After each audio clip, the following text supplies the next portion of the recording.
হযরত মুসা আলাইহিস সালাম একদিন আল্লাহর দরবারে আরজি করলেন, আল্লাহ আমার জামানায় সবচেয়ে ভালো উম্মত কে? সবচেয়ে ভালো উম্মত তোমার কাছে পছন্দ। আল্লাহ বলতেছেন, এ মুসা, ওই যে আপনার যে ঝাড়ু দিচ্ছে, আপনার খেদমত করছে, সবচেয়ে দামি উম্মত, সবচেয়ে বেশি পছন্দ করি তাকে আমি। বলতেছে এই যে খেদমত করে খাদেম সে? বলে হ্যাঁ।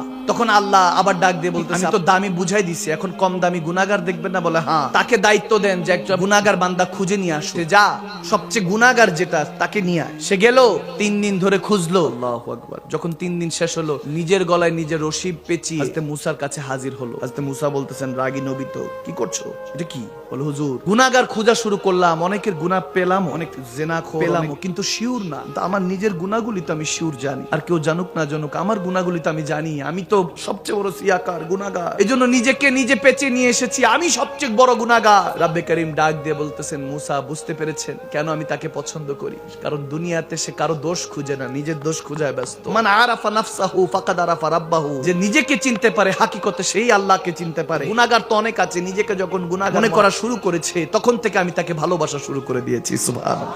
চোখের পানি এক ফোঁটা নিয়ে রব্বে করিমের কাছে হাজিরা দিবেন, পিছনের সমস্ত গুনাহ খাতা আল্লাহ মাফ করে দিবেন। সুবহানাল্লাহ।